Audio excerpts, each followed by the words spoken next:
Here with one of the best minds in the game right now, trainer Stephen Breadman Edwards, preparing Caleb Plant, WBA interim super middleweight title fight with undefeated Mccumby Saturday. Breadman, just to get right to the technical stuff of this fight, and I know there's only so much you could talk about in regards to that, but how important is it to keep this fight in the center of the ring and off the ropes? Looks like Mccumby gets a lot of his best work done on the ropes. It's actually very important. That's something that we talked about. Keeping the fight in the center of the ring and actually backing him up at times to not let him feel comfortable, because I don't know if he could fight going backwards. And, you know, they say they always talk about who has the most knockouts, but the puncher in the fight is the person who could take the other guy's punches the best. That's the puncher in every fight. People misconstrue that. And Trevor does have a lot of knockouts, but that may be because of the opponents that he's facing. So we're going to see who the puncher is in the fight, you know, because if Caleb could take his punches better than he could take Caleb punches, then we're the puncher. And Trevor has some fast hands. He seems like a good athlete. He used to be at 75, so I know he's a big guy. But he goes down a lot considering the opponents that he's faced. I think he's been knocked down about 4 or 5 times in his career, and Chris Pearson hurt him. Right. So, you know, he's been down a lot. So we got to see who the puncher is in the fight. I don't know who the puncher is. You don't know who could take the other guy's punches the best until they get in there. But I'm curious to see, because I know he's talking about hurting Caleb, and that's good, because anything he could do to Caleb, Caleb could do to him. Right. You know what I mean? So we'll just see. That's all I can say is we got to see how they line up, how it looks when they get in front of each other. But we plan on doing the same thing to him that he plans on doing to us. It sounds like you're keeping an open mind to who is the puncher. Like, you don't. We got to see. Everybody says that he's the puncher in the fight, but we don't know that until they get in there. You know what I mean? That could sometimes your knockout percentage could be who you're facing. You know what I'm saying?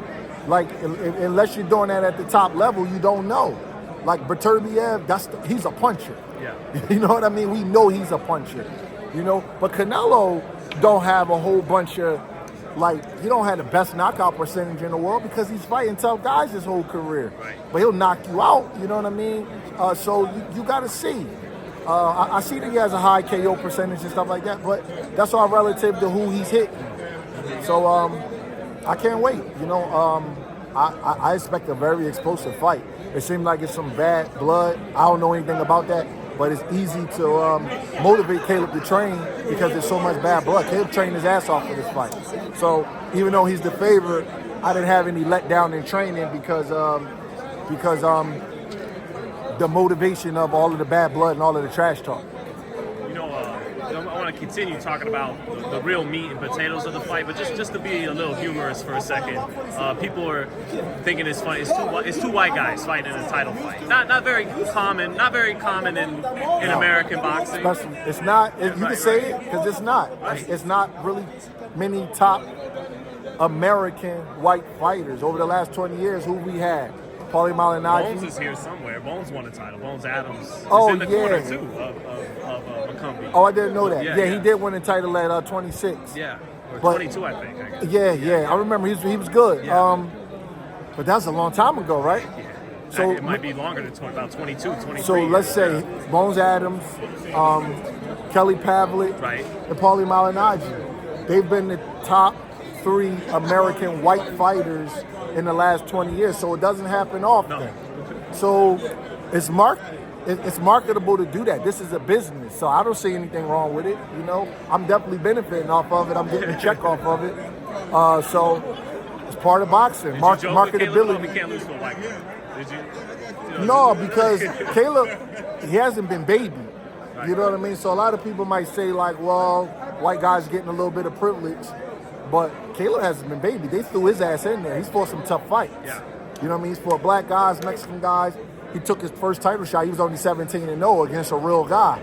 So, you know, even though Caleb's a white guy, he hasn't had like privileged matchmaking where he's had the opportunity to fight easy fights and just keep building like that.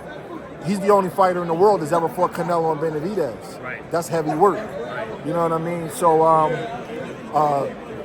he's fought Canelo, Benavidez, Anthony Durrell, and Uzataki. And Rogelio Medina is not a champion, but a tough contender. He's a tough contender. That if right. you're not the real deal, he'll beat you like he did. Who did he beat? Jalen Love. Yes, He stopped Jalen Love. Jalen Love was a decent prospect at one time. Upset. Yeah, so you know, Caleb is a white guy, but he's taking some heavy smoke. You know what I mean? So you can't really put him in that category of the privileged guy that gets to get to the title without having to take a tough fight. You know, a lot of Caleb's knockouts is the left hook. How are you feeling about his right hand? Is that something you guys have been working on? It's something we've been working on. But his left hook is still the money shot. But Trevor got a good left hook too. Yeah. The one thing I've seen about him is that Trevor's not slow. He's fast. Right. He got quick hands. I don't know if he's fast as Caleb, but he has quick hands. So that's something that we got to watch for. He's not like some unathletic guy that's just, you know, that don't have anything to him. He can, he's not bad. You know what I mean? I'm not going to lie and act like I think he's as good as Canelo Benavidez because I don't believe that. But I do believe that he does have some talent and he can fight. And just ultimately, man, what do you think is going to win Caleb this fight? Just being able to be composed under the pressure. Man, people always talk about the X's and O's and, you know, like your game plan and they give me credit and all that kind of stuff. But it's about being able to be composed and being able to execute. Like in Karan's fight versus, what's the kid's name? Elijah Garcia. He was calm.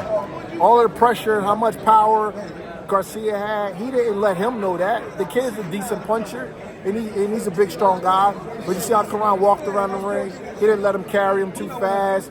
He didn't let the moment get too big. He didn't believe all of the stuff about how hard he punched.